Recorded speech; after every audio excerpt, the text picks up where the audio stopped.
Mr. Malik's going to bring up a PowerPoint that I use with the Gitsy's Concert Orchestra to help them learn how to set chords to go with the melody. Basically, the rule is, if your notes in the melody belong to the chord, they probably will sound just fine together. It's one of those really obvious sort of things, right? That I never thought of when I was your age. I thought it was all magic. I didn't know how composers did stuff. I will tell you that the way that great composers do things is still magic, because they will choose chords that are unexpected and somehow work anyway. But what you want to learn how to do is choose chords that work and then make them smooth so that it can work for your ensemble to play possibly. Okay, I know that's part is extra credit. So, do you have, yeah, let's go to slide 2. This one is so tiny you can't see that very well, but I think you put this up on Schoology, right? Yes. So you can look at it.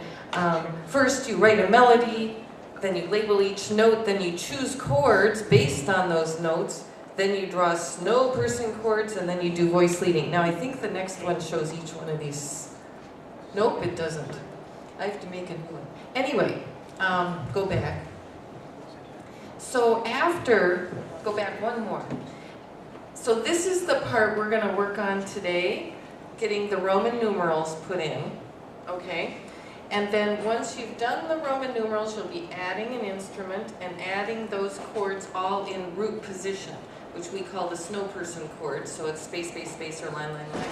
Then what we'll be doing is moving notes around in the chords so that it's a smooth melodic line going between the top notes, the middle notes, and the bottom notes. And then go to the next slide. And this is what you can end up with. This is the next step after that one. And you can play this guy.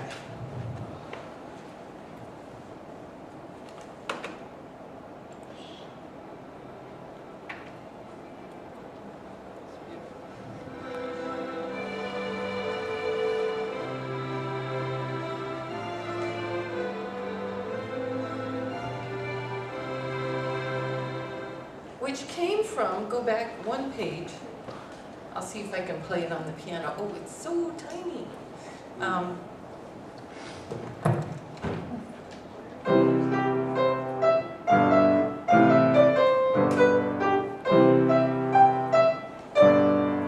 It came from that, and it became that beautiful orchestra thing. Could you hear that? Yeah, and this is available on Schoology, right? The sheet, I believe. Okay, so now we're going to take a volunteer's melody and do this. So, who's volunteer? Wow! Who has never gotten to work with me before? Have you ever gotten to work with me? With your melody? Never? Okay, what's his name? Otto. Otto! Nice name. Can you find my notes? Mr. Malik, try Control Plus. The thing is, when you look at this, it all looks like, oh yeah, that looks easy. But when you get into doing it for yourself, you realize it's not so easy. It's kind of messy. It's kind of tricky. So here's Otto's melody. He's got little numbers for all of his melodic notes. This is really good. He's in what key? G major. G major. Now, when you have these numbers, then what you need to know is that, what are the notes in the one chord? The one chord is our home chord. It's the most important one. G, B, and D, which are scale degrees, what? 1, 3, 5. So if you see lots of 1, 3s, and 5s, like I look right here, I go, oh, 3 and 1. This one is definitely going to be a one chord right here, right? Or pretty definitely. And here, and of course at the end, we have to have the one chord, right? So we can actually even put in those Roman numerals right away. Now the way you put in a Roman numeral is at L for lyrics. Yeah, and you can put in a capital 1 right there. Is it L? I think it's Yes. Control L. Control L. Okay, for putting in the Roman numerals. Now, what are the other important chords in a key besides the one? The one is so obvious. Dr. Miller, Yes. can we back up a step? Because I think there's a lot of people that don't really even understand what chords are. So can Oh. you just explain what that even means? Okay. You all play single line instruments, so you may not know that you're making chords. How many of you play the piano? Hola.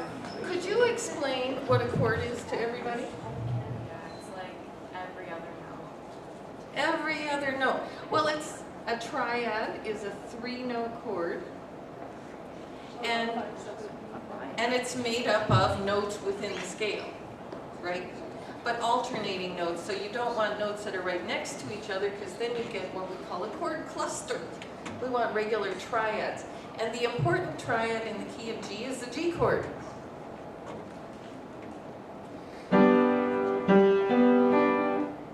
It has 3 notes, 1, 3, and 5. Now, in any key, the most important chords are the 1, and those of you who play an instrument with chords, what's the other most important chord? Say it loud. 5, possibly with a 7th. That makes it a 4-note chord instead of a 3-note chord. And what little numbers are in the 5 chord? This is harder than the 1 chord. Obviously 5, 7, 2, 5, 7, 2, and possibly 4. 5, 7, 2, 4. So I look here, now you can put that 1 here. We use Roman numerals for the chords because there's too many numbers in music. So we can think, oh, when I see a Roman numeral, I know that's a chord and not a fingering. And not a scale degree. So here I see 2 and 5, well this is going to be a 5 chord. Do you see that? So what shortcut do I use? Control L. Control L. Very good. And Roman numeral 5 is a V. Yes. Very nice. Can anyone else see somewhere where it looks like it'd be really good to have one or the other of those chords?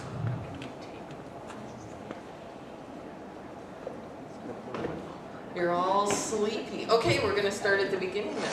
Now I see 1, 1, 1, 1, 2, 2, 3, 3, 3, 3, 2, 2. 1, 2, and 3 do not belong to a single chord, do they? It's possible we could use a single chord for the whole measure and call these ones passing tones, meaning they're notes that don't belong to the chord. And then we pick the chord that has 1 and 3 in it. What would that be? 1. Yes.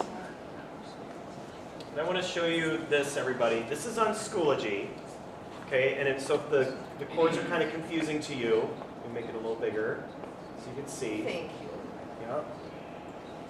So when you're looking at all of the numbers you put in, right? Can you close your device, please? So when you're looking at all of the numbers in a measure, right? You want to kind of see what you have a lot of, right? So if you have a lot of 1s, if you have a lot of number 3, you can look at this chart here, and the chart will say, what is the most common chords that composers usually choose when there's a lot of 1s and 3s? Which chord would they choose? 1, right? So here are the Roman numerals representing the chords, and these numbers represent our scale degrees. Okay, so those are the numbers that you put in over your melody. Now, you might find that you have some 2s, 4s, and 6s. That might be kind of common in a measure. And then this is the least common. Okay, so we want you to kind of choose your chords based on this. And then, Dr. Miller, can you tell us, should we have a chord for every single note? No. That would be moving a little too fast. You can, the only time, or the common time when you have a chord for every single melody note is any of you who go to church and sing standard hymns. They have a new chord for every single melody note. Okay, not gospel singing. Gospel singing moves slower. What we call the harmonic rhythm is how fast the chords change. So that's why when we look back at Otto's piece, we could have just a 1 chord for the first measure. Now we could also have 1, 5, 1, 5, because we have those two twos in there. And the 2 is the note in the 5 chord, right? That's the one you have a hard time remembering. But if you can just say to yourself, well, 2 isn't in the 1 chord, it's in the 5, then you could do that. For the sake of simplicity, we're going to do a 1 here at the beginning. It's there. Oh, you got it. I Yeah. can't see it. You can Okay. drag. You can drag things. Oops. Ooh. It's not necessarily easy. Yeah, move that so that'd be good. Okay, now I know that when I see this 1 and 3 here, I'm probably going to want a 1 again, right? And it would be boring, because you see the 1 and the 3 there. I could decide to use a 6 for color, but let's do a 1 right now. And because of that, I'm going to say, let's put a 5 here. Not here, but here, so that we have a little bit of color change. Otherwise, it gets really boring. You always have to be thinking, is it going to be interesting or boring? And we could do the same thing again here. We could call this one a passing tone, stick with the 1, and then here we have 1 and 5. Well, the 1 doesn't go with the 5 chord, does it? But the 5 goes with the 5 chord. So I think we might say we're going to do a 5 there, even though that G doesn't belong. So now we have 1, 5, 1, 5, 1, 5. And then you say to yourself, okay, we're not quite to the end of a phrase yet, right? 1, 3, what chord? 1. Yep, because 1, 3. 2, 2. Who goes best with 2? 5. Good. I'm glad I heard as many of those as I did. And then here we have a 3. It could be the 1, but I'm getting tired of the 1. Aren't you getting tired of the 1? Yeah. Let's do a 6, which is called a deceptive cadence. And I'll show you why it's called a deceptive cadence. Here's 5 to 1 in the key of G. Here's 5 to 6. Ooh, we expect one thing and we get a different thing. And since we ended on a note we can't keep the 5 chord for, then the 6 is a very good choice. And do you see that this is all very similar to this? We can probably let Otto do the He rest. can do the second half. Now, once you've got Roman numerals picked, what do you do next? Put in the chords. Add what? Write it out. How are you going to write it out? Snowman chords. You are going to add an instrument. Oh, I have that as the first step. But we should Oh, probably put okay. that as the. We should probably put it as step 4. I can change that. Okay. Yeah, so now we're going to add a second instrument, and it would be lovely to add a cello.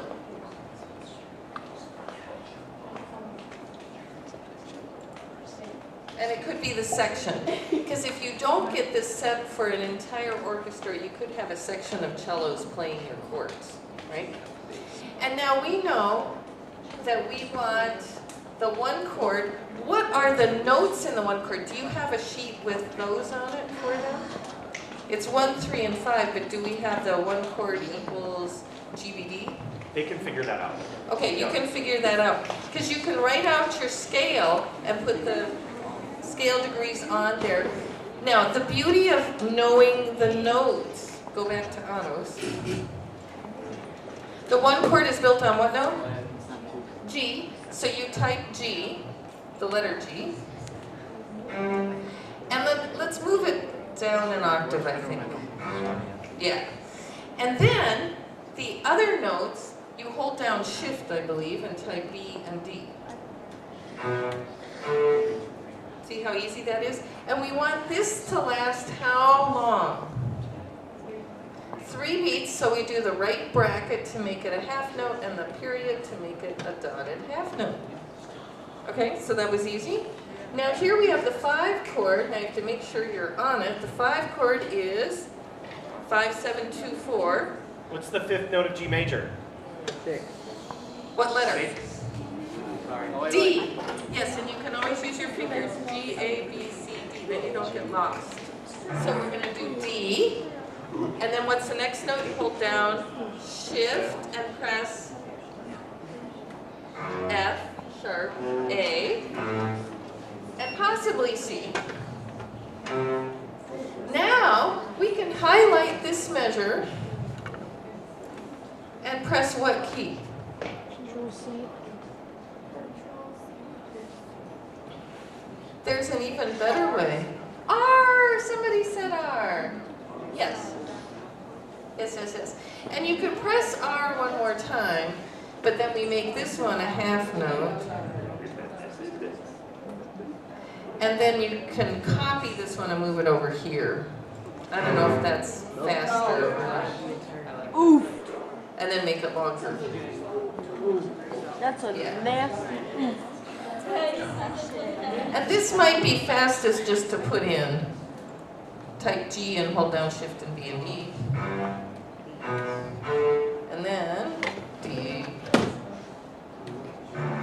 Shift.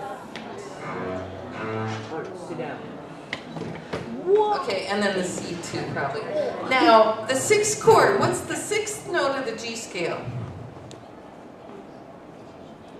Say it loud. E, thank you. What's a skip above E? G and B.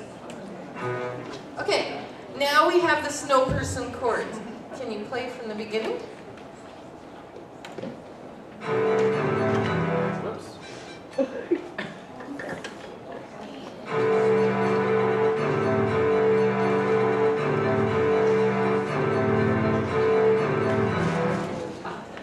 Yeah, the balance wasn't real good because we have the forte down below. We need the chords to be softer. And you know what, they're not all that, the melody is so high you could move this all up an octave. And how do you move things up one octave very fast? Control arrow key up. Yeah, it sounds prettier.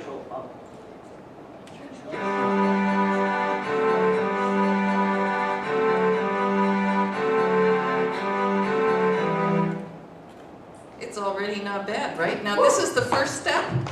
So everybody do this, Yes. okay? That's just the If- first step. If you prefer, hold on, 8th grade. Okay, 8th grade.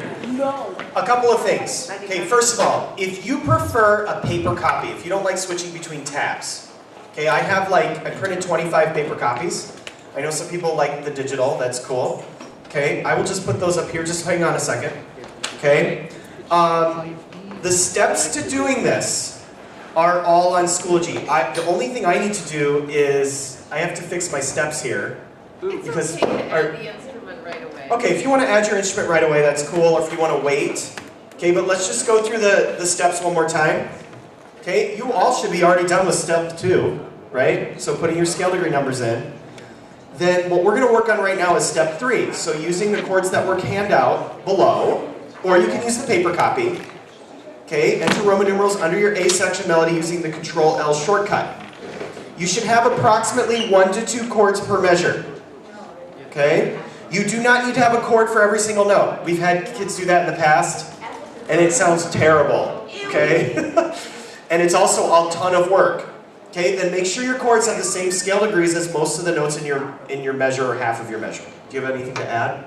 Yes.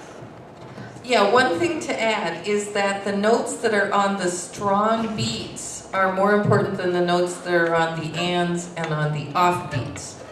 So if you have the notes 1, 2, 3, 4, 5, and you're like, what chord do I use? I can't use all those notes. Well, if the 1 and the 3 and the 5 are on the beat 1, beat 2, and beat 3, and the 2 and the 4 are on the and a 1 and the and a 2, well, the 1, the 3, and the 5 are the important notes. Okay, and if it's spread out a little further, in a measure of 4/4, what are the strong beats? You have 4 beats, 2 are strong, 2 are weak. 1 and 3 are the strong keys. Okay? Okay, we'll come around and help. Okay? Hold on 1 second.